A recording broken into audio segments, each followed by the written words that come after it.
Elijah Cross was 41 years old, and until 6 weeks after the accident, he thought he understood exactly what his marriage was built on. He had lost the use of his legs in a scaffolding collapse that wasn't his fault. He had survived 3 surgeries. He had come home to a hospital bed in his own living room, unable to walk, unable to work, but still, completely devoted to the woman he had spent 12 years loving, without condition. Then Renee sat down across from him, folded her hands, and told him she was leaving. She said she wasn't equipped to be a caregiver. She said she needed to honor herself. She said there was no one else. But when she paused one beat too long before that last part, Elijah Cross, a man who had spent 20 years calculating exactly how much weight a structure could bear before it failed, filed that pause away like a crack in a load-bearing wall. What Elijah didn't know yet was that his dying uncle had just left him $100 million. What Renee didn't know was that the man she'd just walked out on was about to find out exactly how long she'd been planning this. And when he did, nothing she had built would be safe. Before we jump into the story, comment where in the world you are watching from and subscribe, because tomorrow's story is one you need to hear. Elijah Cross sat at his drafting table in the soft light of dawn, his coffee growing cold beside him. The morning sun hadn't fully breached the horizon, but he preferred these quiet hours when he could focus entirely on his calculations. His pencil moved with practiced precision across the blueprint of the highway overpass, checking and rechecking stress points that most people would never think about. He understood things that others couldn't see, the invisible forces that held everything together or tore them apart. Each number on the page represented weight, pressure, and time. One miscalculation could mean disaster. In his 20 years as a civil engineer, Elijah had never allowed himself that kind of mistake. The house was silent, except for the scratch of his pencil and the gentle hum of the heating system he'd installed last winter. A family photo caught his eye. Him and Renee on their wedding day 12 years ago. He remembered how his mother had worked extra shifts to help pay for that ceremony, even though he'd insisted they could keep it simple. But Mama Cross had been determined that her son, who'd worked his way up from nothing, would have a proper wedding. Growing up in Baltimore's rough East Side hadn't been easy. After his father left, it was just him, his younger brother Gerald, and their mother. The partial engineering scholarship had been his ticket out, though he'd still worked 2 jobs to cover what it didn't. Those years of double shifts and late-night studying had built something in him, a patience, a thoroughness, a belief that anything worth having was worth working for. Footsteps on the stairs pulled his attention from the calculations. Renee appeared in the doorway of his home office, already dressed for her marketing job in a crisp blazer and pencil skirt. She didn't say good morning, just glanced at her phone screen before quickly locking it and slipping it into her pocket. Elijah noticed. He always noticed. But like the hairline cracks he sometimes found in foundation inspections, he filed it away for later assessment. "Breakfast is ready," he said, rising from his chair. "Made your favorite omelet." "I'm running late for a meeting," Renee replied, though it was barely 6:30 a.m. "I'll grab something on the way." In the kitchen, the table was set for 2. Fresh coffee, perfectly folded omelets with the goat cheese Renee preferred, even though it cost 3 times what regular cheese did. The fruit was cut into precise portions, arranged just so. Everything in its place, the way he'd learned to keep things in order since he was 8 years old and had to pack his own school lunches. Renee breezed past the table, grabbing only her travel mug. "Don't forget we have dinner with the Hendersons on Friday," she said, filling her cup with coffee. "I put it in the calendar last week," Elijah replied. "Made the reservations, too." He didn't mention that he'd also researched the restaurant's menu to ensure it had options for Mrs. Henderson's gluten allergy, or that he'd already arranged to leave work early that day to make sure they wouldn't be late. The subject of children came up briefly, as it sometimes did in these morning moments. Sarah Henderson's pregnant again, Renee mentioned, stirring artificial sweetener into her coffee. That's their third, Elijah said carefully. They'd had this conversation before, many times. I'm up for the regional director position, Renee replied, which wasn't really a response. This quarter's numbers are crucial. Maybe next year we can discuss it. It was the same answer she'd given last year, and the year before that. Elijah just nodded, watching her check her phone again, angling the screen away from him as she typed something quickly. He gathered his site inspection materials, clipboard, safety vest, hard hat. Today's inspection was routine but important. Final stress testing on the new bridge supports before they poured the concrete. Lives would depend on his attention to detail. I'll be home around 6, he said, shouldering his bag. Renee was absorbed in her phone again, screen tilted away from his line of sight. She made a non-committal sound that might have been acknowledgement. When he passed by her to leave, she didn't look up. From the doorway, Elijah watched her for a moment. This woman he'd built his life around for 12 years. She was still beautiful, still polished and precise in every movement. But something in her had changed. Or maybe he was just finally allowing himself to see what had always been there. He stepped outside into the cool morning air, his footsteps echoing on the porch he'd refinished himself last summer. Through the window, he could see Renee still standing in the kitchen, phone in hand, not watching him go.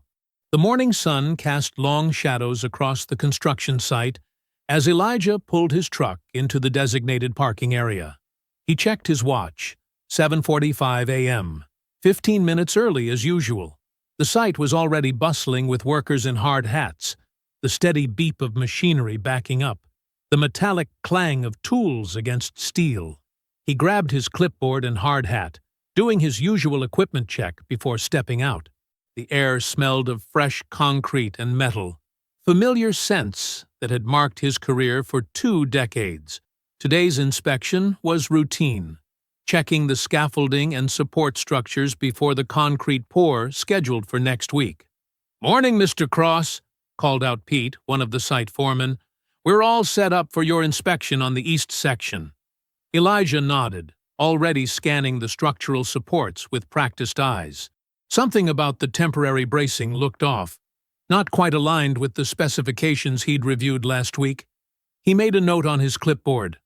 "Who's the contractor on the scaffolding setup?" he asked, moving closer to examine the connection points. "New company? Riverside Construction," Pete replied. "Got the lowest bid." Elijah frowned, noting how the cross braces seemed to lack the required reinforcement. He began documenting each deviation, his pencil moving quickly across the inspection form. The morning light caught the metal supports at an angle that made the stress points more visible. The first crack came without warning, a sharp report, like a gunshot. Elijah looked up, his engineer's instincts already calculating load distribution and failure points. He saw the critical joint beginning to buckle, and knew exactly what would happen next. "Clear the area!" he shouted, but the words were swallowed by the groaning of metal under catastrophic stress. He turned to run, but the collapse was faster than human reflexes. The world tilted, became a chaos of falling steel and shattered wood. Something massive struck him from behind, and then there was only darkness and pressure and pain. He woke to fluorescent lights and beeping machines. The first surgery was already complete, but his legs felt distant, disconnected. Through the haze of medication, he heard phrases like severe crush injuries and extensive nerve damage. The doctors spoke in carefully measured tones about realistic expectations and quality of life adjustments. 3 surgeries followed in rapid succession. Each time he emerged from anesthesia, Renee was there, perfectly composed, perfectly timed. She held his hand when the doctors were present, spoke in soft, concerned tones when nurses entered the room. She posted nothing on social media, telling well-wishers she was respecting Elijah's privacy during this difficult time. But Elijah, confined to his bed with nothing but time and silence, began to notice things. Renee arrived at exactly 10 a.m. each morning, stayed until noon, returned at 4 p.m., left by 6 p.m. Like clockwork, like a time card being punched. Every phone call was taken in the hallway, her voice dropping to whispers as she moved away from his door. He watched her through half-closed eyes, cataloging each detail the way he once cataloged stress points in steel beams. The way she checked her watch when she thought he was sleeping. How she always seemed to have a reason to leave early. The slight hesitation before she touched him, as if she had to remind herself it was expected. The doctors delivered their final assessment 3 weeks after the accident. The damage was permanent, but not complete. With intensive rehabilitation, he might walk again, though never without assistance. They spoke of mobility aids, home modifications, years of physical therapy. Renee nodded at all the right moments, asked appropriate questions, scheduled follow-up appointments. Her performance was flawless, but Elijah saw how she gripped her phone when it buzzed with messages, how quickly she stepped out to answer them. The day of his discharge came 6 weeks after the accident.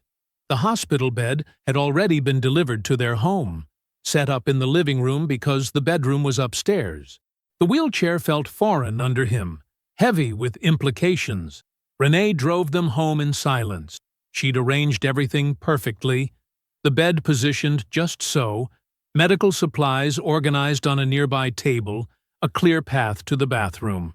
She wheeled him in carefully, navigating the front door's threshold. At the bed, she helped the home health aide transfer him from the wheelchair.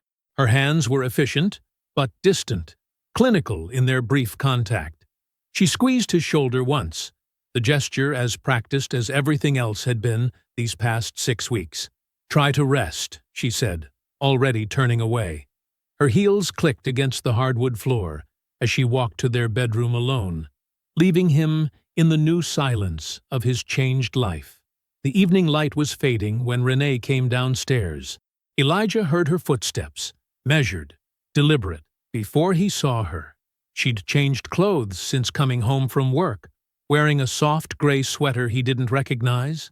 Her face was carefully composed, the kind of neutral expression that comes from practice. She sat on the edge of the couch across from his hospital bed, hands folded in her lap. The distance between them felt calculated, just far enough that she wouldn't have to make physical contact. The silence stretched for several moments as she arranged her thoughts, like someone preparing to deliver rehearsed lines. "I've been doing a lot of thinking," she began, her voice steady, "about us, about the future, about what all of this means." She gestured vaguely at the medical equipment surrounding his bed. "I need you to understand that what I'm about to say comes from a place of deep consideration." Elijah watched her face, noting how she avoided direct eye contact, focusing instead on a point just past his shoulder.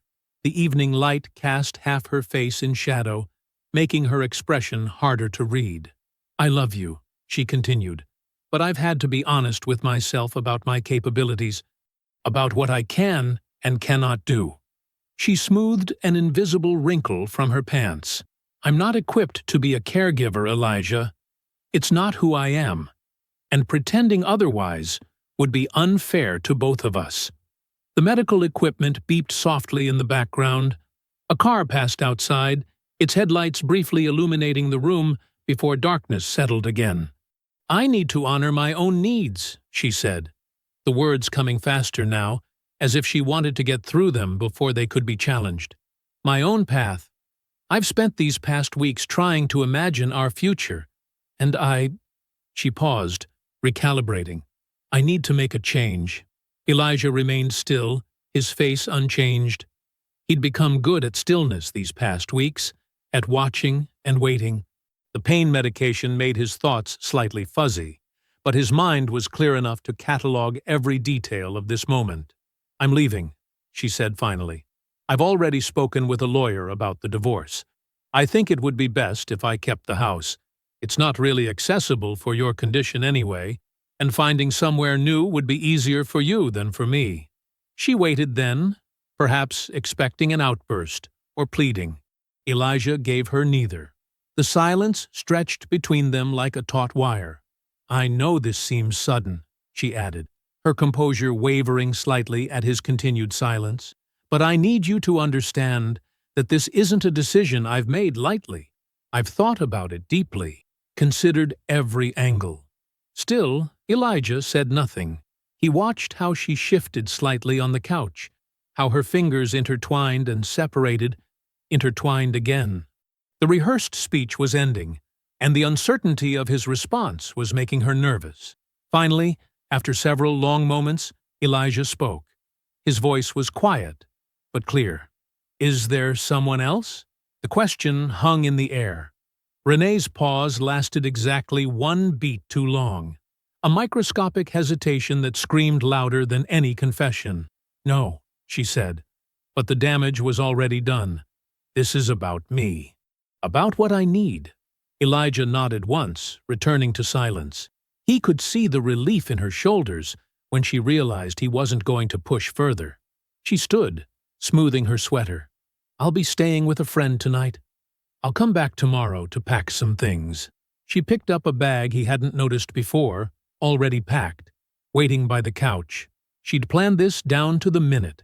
Her heels clicked across the hardwood floor, each step precise and measured. At the door, she paused, perhaps feeling the need for one final statement. But in the end, she said nothing. The door closed behind her with a soft click. The next morning, Elijah called Gerald. His brother answered on the first ring, as if he'd been waiting for the call. "I need you to go to the house," Elijah said. "There are files in my home office I need." "Personal documents." Gerald didn't ask questions. He simply said, "I'll go now." The morning light filtered through the windows as Elijah sat in his wheelchair, reviewing the lease documents Gerald had found. A knock at the door interrupted his thoughts. 3 precise, professional taps. Gerald, who had stayed overnight on the couch, moved to answer it. In the doorway stood a tall black woman in her late 50s, wearing a tailored charcoal suit. She carried a high-end leather briefcase that spoke of serious business. "I'm attorney Phyllis Okafor," she announced, her voice carrying quiet authority. "I'm here to see Mr. Elijah Cross." Gerald glanced at Elijah, who nodded. "Please come in, Ms. Okafor." Phyllis entered with measured steps, taking in the medical equipment and Elijah's wheelchair with a quick, professional assessment. She chose the chair nearest to Elijah, setting her briefcase on the coffee table between them. "Mr. Cross, I represent the estate of your great-uncle, Raymond Elmore Cross." She paused, allowing the name to register. "I understand you met him only a handful of times at family gatherings." Elijah nodded. "At reunions, yes. He kept to himself, mostly. Built something big in commercial real estate, from what I heard." "Indeed." Phyllis opened her briefcase with practiced precision. "Mr. Cross passed away 3 weeks ago. The timing of this meeting was specifically requested in his will." She withdrew a thick folder bound in blue leather. "Your great-uncle built more than just something big, Mr. Cross. He built an empire. Commercial real estate, private equity, strategic holdings across 5 states. The total value of his estate is approximately $100 million. The room went completely still. Gerald, standing by the window, made a sound somewhere between a cough and a gasp. "The entire estate," Phyllis continued, her tone unchanged, "has been left to you, Mr. Cross. Every property, every investment, every liquid asset." Elijah's hands gripped the arms of his wheelchair. His face remained composed, but his knuckles whitened slightly. "There's more," Phyllis said, removing an envelope sealed with wax. "Your uncle left this letter, with instructions that I read it to you personally." She broke the seal and unfolded high-quality stationery. When she began reading, her professional tone softened slightly, allowing Raymond's words their full weight. "Dear Elijah, I've watched you from a distance your entire life. I saw a boy who worked without complaint, who built without recognition, who loved without condition. I saw you work 2 jobs through engineering school. I saw you rise through your firm on merit alone. I saw you give everything to a marriage that should have given equally back. I stayed away from the family for my reasons, but I never stopped paying attention. I waited to see if the character would hold. It held. Everything I built is yours. Don't let anyone who walked away from you walk back in through the front door. Your uncle, Raymond E. Cross. Silence filled the room after Phyllis finished reading. She carefully refolded the letter and handed it to Elijah, who took it with steady hands. "There is one more matter," Phyllis said, returning to her professional tone. "The estate includes a 90-day confidentiality provision. During this period, the transfer can remain sealed, with no public filings or announcements required. Would you like to invoke this provision?" Elijah looked at the letter in his hands, then at Gerald, who nodded almost imperceptibly. "Yes," Elijah said. "Seal it. No announcements." "Very well." Phyllis withdrew several documents from her briefcase. "I'll need your signature on these forms. After that, I can begin the transfer process immediately." As Elijah signed where indicated, Phyllis explained the basic structure of the estate and her role as its legal administrator. She spoke of trusts, holdings, and investment vehicles with the same calm precision she'd displayed throughout. When the papers were signed, she stood and handed Elijah her business card. "Call me any time, Mr. Cross, day or night. Your uncle was my client for over 20 years. I intend to serve his heir with the same dedication." After she left, Gerald collapsed onto the couch, shaking his head in disbelief. $100 million, he whispered. Big Uncle Raymond was watching the whole time. Elijah didn't respond. He held Raymond's letter in one hand. In the other, he gripped the legal pad where he'd written Devon Price's name. His face remained perfectly still as he looked between them, his mind already moving beyond shock into calculation. A week after Phyllis Okafor's visit, Elijah sat at his kitchen table, phone in hand. The morning light cast long shadows across the polished wood as he dialed her number. "Attorney Okafor," Phyllis answered on the second ring. "Ms. Okafor, it's Elijah Cross." He kept his voice steady, professional. "I need to discuss a sensitive matter." "Of course, Mr. Cross. How can I help?" "I need a private investigator. Someone thorough, discreet, and completely disconnected from my name. Can your firm handle that?" There was a brief pause. "Yes. We maintain relationships with several highly qualified investigators. The firm would retain their services directly. You would never appear in any documentation." "Good. I'll send you the details by secure email." Elijah glanced at the lease agreement on the table. "I need a complete background investigation on Devon Price and his business dealings. And," he took a measured breath, "a full accounting of my wife's activities over the past 2 years." "Understood. I'll handle this personally, Mr. Cross." 2 weeks passed. Elijah focused on his physical therapy, working with quiet determination as Dr. Wade pushed him through increasingly demanding exercises. He answered Renee's lawyer's initial divorce filing through Valeria Moss, the aggressive matrimonial attorney Phyllis had recommended. He cooked dinner for Gerald 3 times a week, maintaining routine like a foundation he could build on. The PI's first report arrived on a Tuesday morning. Phyllis delivered it herself, the thick manila envelope unmarked except for a case number. "Take your time with this," she advised before leaving. "Call me if you need any clarification." Elijah waited until Gerald arrived that evening before opening it. They sat at the kitchen table, the envelope between them like a loaded weapon. "You sure you want me here for this?" Gerald asked. Elijah nodded once. "I need witnesses for everything now." He opened the envelope and began reading methodically, his engineer's mind cataloging each detail. The affair timeline emerged with clinical precision. First meeting at a business networking event. Initial private meetings disguised as professional consultations. The apartment lease 18 months ago. Everything documented with dates, times, locations, photographs. But it was the financial section that made Elijah's hands tighten on the papers. Over 2 years, Renee had made systematic withdrawals from their joint savings account, never more than $2,000 at a time, spaced irregularly to avoid patterns. The total, $47,000. The money had moved through 3 separate accounts before landing in a private account under Renee's maiden name, an account Elijah had never known existed.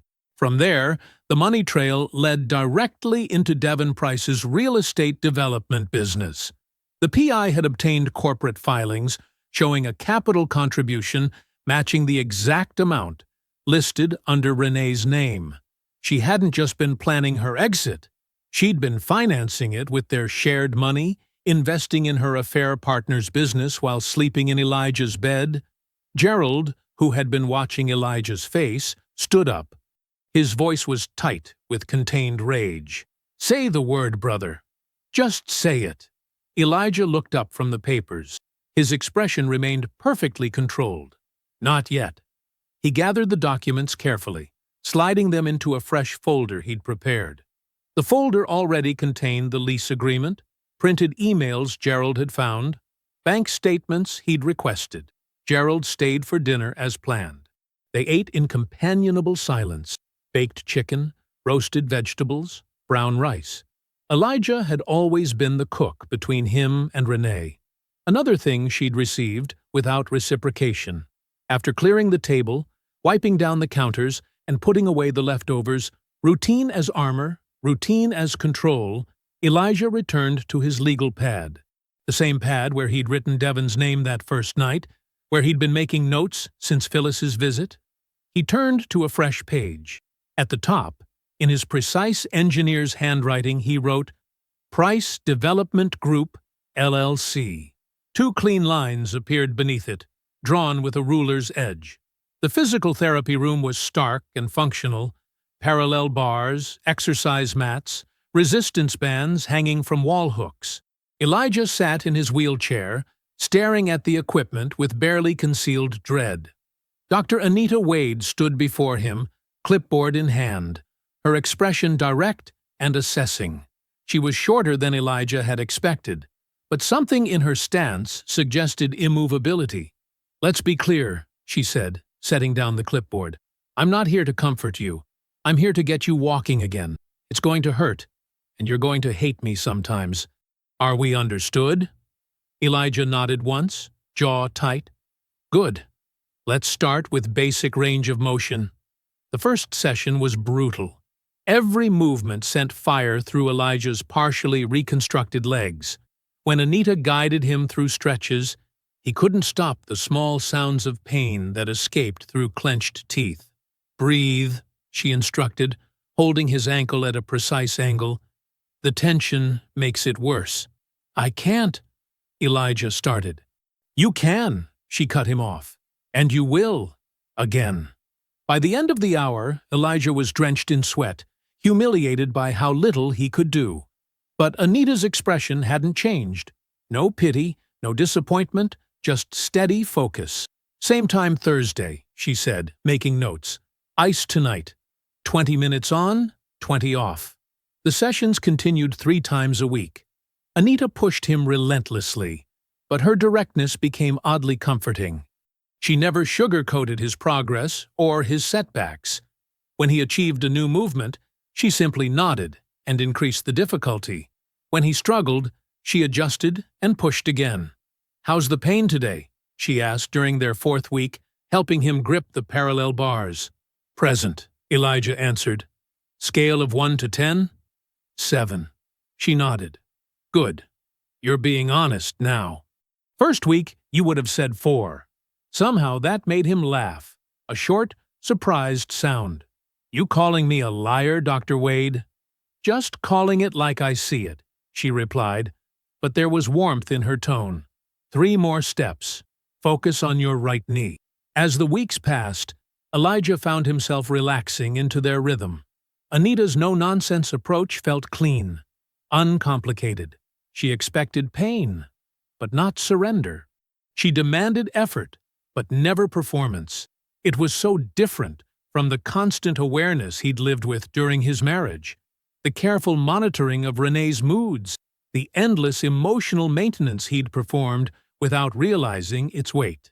The second PI report arrived during his 6th week of therapy. Gerald brought it to the house, his expression warning Elijah to brace himself. Inside was a recording, obtained legally through a source in Devon's office, from 2 months after the accident. Elijah plugged in his headphones and pressed play. Renee's voice emerged, clear and casual. I had to make it look right. Stay at the hospital long enough for it not to look suspicious. Devon's voice. You handled it perfectly, baby. I mean, it's awful what happened, Renee continued. But honestly, I'd been waiting for something. Some reason that wouldn't make me look like the bad guy. This was... I know it sounds terrible, but it was almost a gift. Elijah sat perfectly still, headphones pressed to his ears, as his wife of 12 years discussed using his catastrophic injury as convenient cover for her planned escape. The recording continued for several minutes. He made himself listen to all of it. 3 days passed. Elijah attended his therapy sessions, ate his meals, did his prescribed exercises. He didn't sleep. On the 4th morning, he called Valeria Moss, the attorney whose reputation for aggressive divorce litigation had made her both feared and sought after. I need everything handled, he told her. No compromise, no negotiation, no mercy. Send me what you have, she replied. Elijah forwarded her the complete PI file, the affair timeline, the financial documents, the recording. Everything documented, everything verified. The next day, he returned to physical therapy. Anita was waiting with a new set of exercises. Sleep okay? She asked, helping him position his feet. Elijah looked at her steady hands and clear eyes, at the complete absence of performative concern in her face. Better than I have in years, he said. The email arrived on a Tuesday morning. Devon Price was requesting a meeting with the firm's senior engineering team to discuss a commercial development project. He had name-dropped Renee, a close personal friend, to get past the front desk. Mark Chen, Elijah's department head, forwarded the request directly. Given the circumstances, we wanted to run this by you first. Happy to decline. Elijah read the email twice, his fingers light on the keyboard. Schedule it, he wrote back. I'll attend. The conference room felt smaller with Devon Price in it. He was tall, expensively dressed, radiating the practiced confidence of someone who had never doubted his own entitlement. When Elijah entered on his crutches, Devon's smile flickered for just a moment, the tiniest crack in his composure.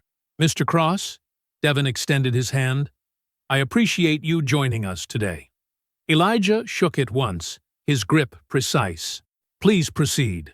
For 40 minutes, Devon laid out his vision. A mixed-use development project, ambitious in scope, heavy on architectural renderings, and light on engineering specifics. He moved through his slides with smooth authority, addressing the room as if Elijah were just another face at the table.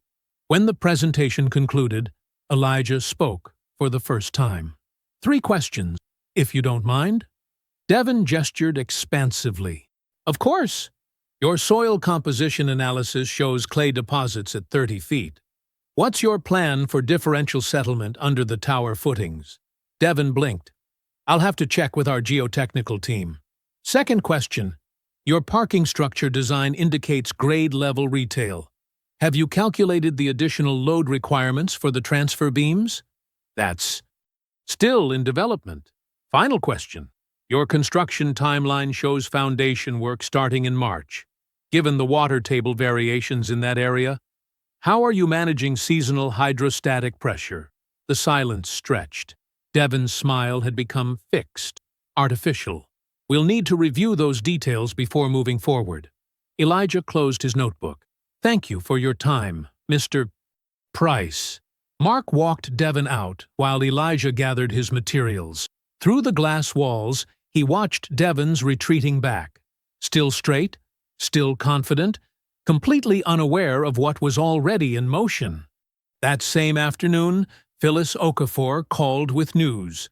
Through a network of Raymond's old business associates, they had successfully acquired a controlling interest in Atlantic Capital Holdings, the commercial real estate investment firm that held the majority of Devon's outstanding development loans. "The paperwork is clean," Phyllis confirmed. "No direct connection to you. We now have voting control over any decisions regarding Mr. Price's credit facilities. Thank you, Phyllis. Hold position for now." His phone rang again an hour later. Renee's name appeared on the screen. He let it ring twice before answering. "Hello, Elijah." Her voice was warm, conciliatory. "I think we should talk. Just us, before the lawyers make everything harder than it needs to be." "About what?" "About finding a way forward that works for both of us. We were good together once. We can at least end this amicably." Elijah waited 3 beats. "Sunday afternoon. The house." Yes, that would work." "What time?" 2 o'clock. That evening, Elijah hosted dinner. Mama Cross arrived first, her church dress replaced by comfortable slacks and a knowing expression. Gerald came with their cousins Marcus and James. They gathered around the dining room table while Elijah laid out everything: the affair timeline, the financial theft, the recording. "Sunday," he explained. "We end this, but I need each of you positioned correctly." He assigned their roles with engineer's precision. Gerald would be in the kitchen, maintaining line of sight to the front door. Marcus and James would park down the street, ready to document if Renee tried anything dramatic. Mama Cross would wait in the back room until the moment was right. "The lawyers are already in motion," he told them. "This meeting isn't about negotiation. It's about truth finally having its say." After they left, Elijah laid out his clothes for Sunday. Dark suit, white shirt, blue tie. Simple, professional, deliberate. His phone buzzed with a text from Anita. "How are the exercises holding up?" He called instead of texting back. They talked about nothing important. A difficult patient she had earlier. A new coffee shop opening near the clinic. Normal things, real things. "How are you?" she asked eventually. Elijah looked at his Sunday clothes, at the folder of evidence on his desk, at the crutches he now used more for stability than full support. "I'm good," he said. "I actually mean that." He slept without dreaming. The key turned in the lock at exactly 2 o'clock. Renee entered the house with practiced grace, her heels clicking against the hardwood floors she had once chosen. She wore a cream-colored blazer over dark slacks, dressed for negotiation, not confrontation. Her perfume, subtle but present, marked her path through the foyer. She paused at the dining room table, noticing the manila folder placed face down at its center. Her fingers twitched slightly, but she moved past it to arrange herself carefully on the living room couch, her usual spot, angled to catch the best light. From the kitchen came the soft clink of coffee cups. Gerald's presence was felt rather than seen, a watchful energy behind the partial wall. The house held its breath, waiting. At 2:05, Elijah's crutches made their measured progress down the hallway. He entered with straight shoulders and clear eyes, moving with the controlled precision that weeks of physical therapy had instilled. His suit fit perfectly. He had lost weight since the accident, but he'd had it tailored. Nothing about him would be disheveled today. "Would you like coffee?" His voice was steady, professional. Renee's smile flickered with uncertainty. "Yes, thank you." Gerald appeared silently with 2 cups, set them down, and withdrew. Steam rose between them like morning fog. "I appreciate you agreeing to meet," Renee began, settling into her prepared rhythm. "I think we both want to handle this transition with maturity and respect. We had 12 good years together, Elijah. There's no reason this has to become adversarial." She spoke for several minutes about mutual dignity, about honoring their history while embracing necessary change. Her words were carefully chosen, each phrase constructed to paint their separation as natural, inevitable, and fundamentally blameless. When she touched on the accident, it was with practiced sympathy, regret without responsibility. "I hope," she concluded, "we can find a path forward that acknowledges both what we shared and what we each deserve going forward." Elijah listened without interruption, his coffee cooling untouched before him. When she finished, he stood, slowly, deliberately, and walked to the dining room table. He lifted the folder. "Let's discuss what we each deserve." Page by page, he laid out the evidence. The apartment lease, with Devon's signature, dated 18 months before the accident. Bank statements showing systematic withdrawals from their joint savings, $47,000 transferred in careful increments to an account he had never known existed. Documentation of that money flowing into Devon Price's business ventures. "And this," he said quietly, reaching for his phone. Renee's own voice filled the room, long enough for it not to look suspicious. "I've been waiting for a reason that wouldn't make me look like the bad guy. Sometimes the universe gives you exactly what you need." The recording ended. The silence that followed was absolute. Renee's recovery was impressive in its speed. Her face shifted from shock to calculation to controlled concern in the space of 3 breaths.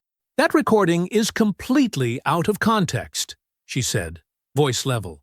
"I was processing complex emotions during an impossible situation. You can't possibly understand." "The timing matters," Elijah interrupted softly. 18 months of an affair, 2 years of theft. The recording was 2 months after the accident. There is no context that changes the math. "Theft?" Color rose in her cheeks. "I contributed 12 years to this marriage. I managed our social connections. I supported your career. I built our life while you worked. That money represents my investment." Elijah slid another document across the table. "This is the divorce filing my attorney submitted yesterday morning. Page 4 details the dissipation of assets claim. Page 7 outlines the criminal exposure for financial fraud." The paper trembled in Renee's hands.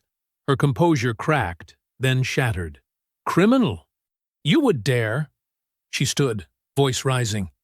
"You want to talk about fraud? You were the fraud, Elijah.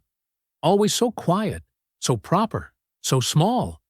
Do you know why I chose Devon? Because he fills rooms when he walks into them. He builds things. He takes risks. He lives.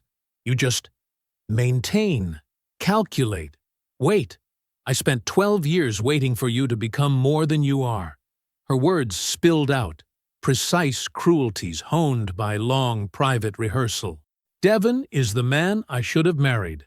I stayed with you out of habit, then duty, then pity. You want to talk about theft? You stole my best years with your careful mediocrity." Elijah absorbed each word without movement. When she finally ran out of breath, he spoke just once. "Gerald, could you show her out?"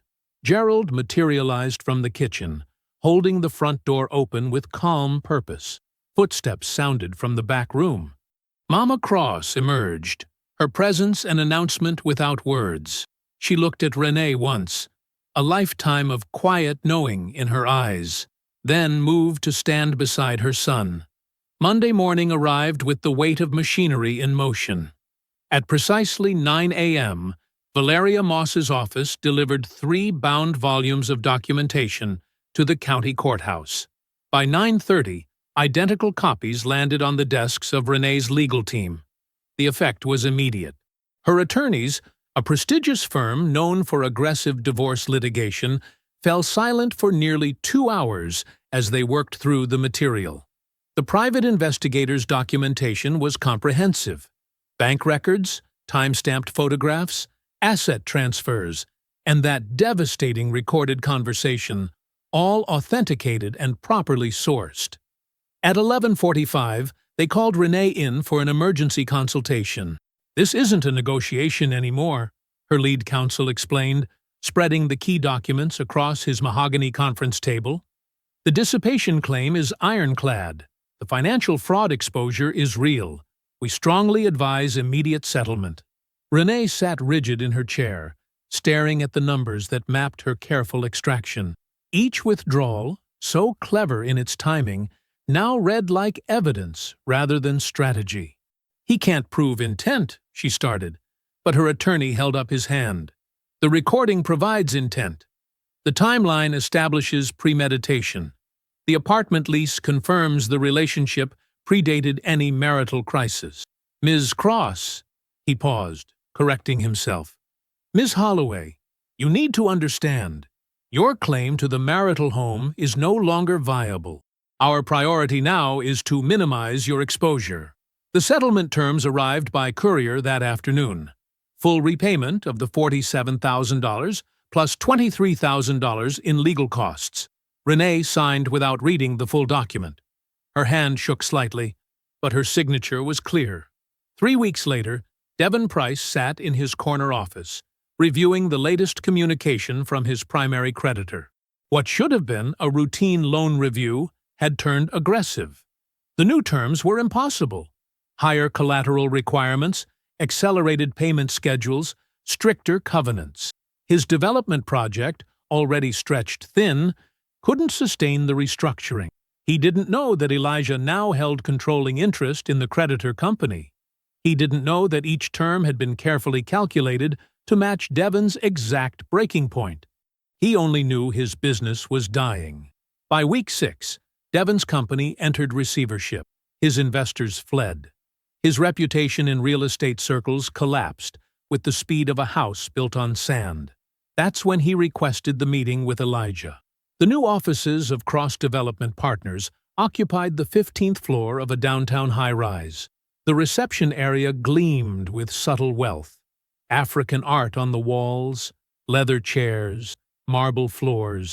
The company name stood in brushed metal letters behind the desk. Clean, strong, unambiguous. Devon waited 20 minutes before being shown in. Elijah sat behind a custom desk of dark wood, Raymond's letter framed on the wall behind him. He gestured to the chair across from him.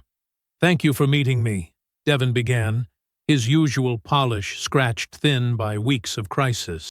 "I know this is complicated, but I need to explain something."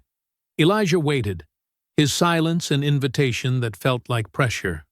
"Renee told me the marriage was over long before anything happened between us," Devon continued. "She said you were distant, uninvolved. I believed her. I know now that wasn't true, but I believed it then." He leaned forward, desperate to be understood. "I'm sorry, Elijah. Truly sorry."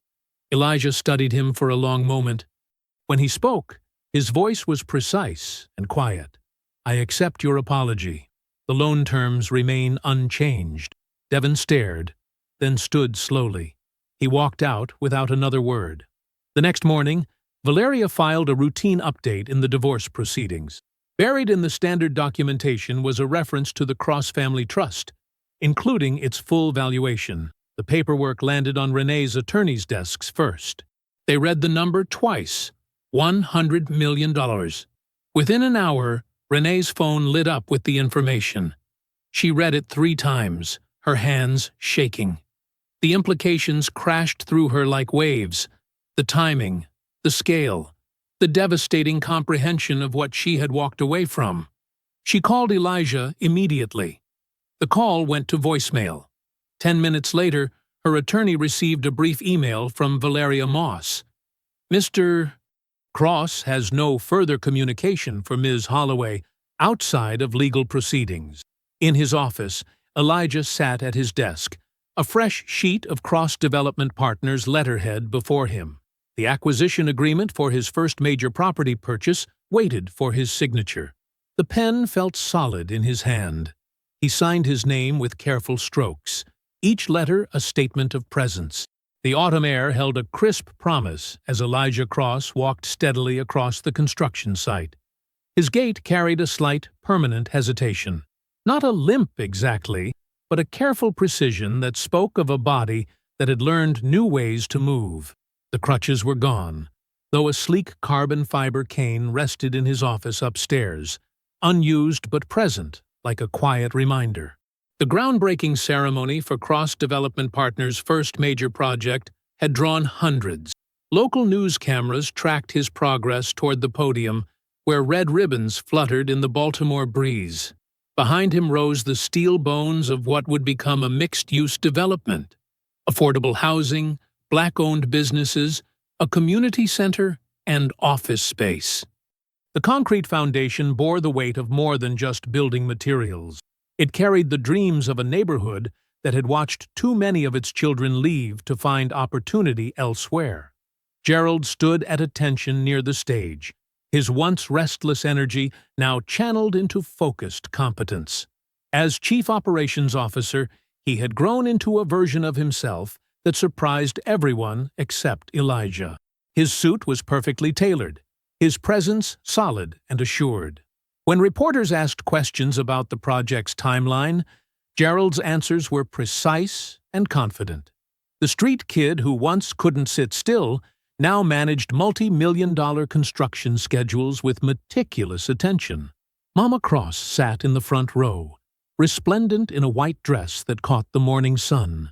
Her hands clutched a tissue, already damp with tears that had started flowing when she arrived, and saw the Cross Development Partners sign towering over the site. She had raised her boys in a small house just 6 blocks from here, working double shifts and never complaining.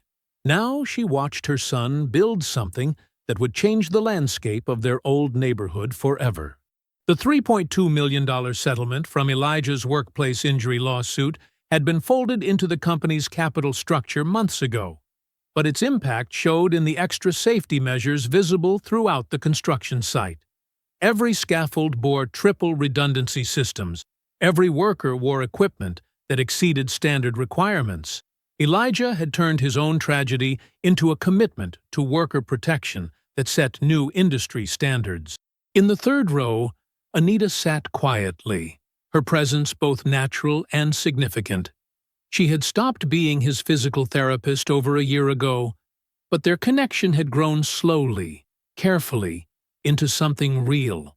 There was no performance in how they moved together, no rushed declarations or public displays. Just the quiet certainty of two people who recognized truth when they found it. "I'd like to invite my mother, Charlotte Cross, to cut the ribbon," Elijah announced into the microphone. Mama Cross rose, dabbing at her eyes, and made her way to the stage. As she picked up the oversized scissors, her hand trembled slightly. Anita moved forward without prompting, steadying the ribbon so it wouldn't blow in the wind. Mama Cross reached out with her free hand and squeezed Anita's fingers. Anita squeezed back, a silent exchange that held paragraphs of meaning. The ribbon fell. Applause rolled across the crowd. Cameras flashed. Somewhere in Atlanta, Renee was probably starting her workday at a mid-level marketing firm, her ambitious dreams scaled down to match her new reality. The few mutual acquaintances who still spoke to both of them reported she had a small apartment, and still described the divorce as mutual to anyone who asked. No one asked very often anymore. Devon Price's name appeared occasionally in business journals, usually in connection with ongoing arbitration proceedings. He had tried to restart his career in commercial real estate in 3 different cities. Each attempt had failed when basic due diligence revealed his history. His polished charm couldn't overcome the hard numbers of his collapse. That evening, Elijah sat on the back porch of his home, fully and legally his now, the deed clear of any entanglement. The bourbon in his glass caught the setting sun, amber light playing through amber liquid. Raymond's letter rested in his lap, its familiar weight a comfort he no longer needed to read to feel. The back garden had bloomed fully this year. He had planted everything himself, testing his recovering body against the soil's resistance. Each flower and shrub marked a milestone in his physical restoration. The results weren't perfect, but they were honest. Real things rarely looked perfect up close. He held the letter for a moment, then set it aside. The garden stretched before him in the gathering dusk. He had been underestimated his whole life. He had simply been waiting for the right moment to let that work in his favor. I hope you enjoyed that one. Be sure to like the video and subscribe so you don't miss the next story. I've picked out 2 more for you that I think you'll really like.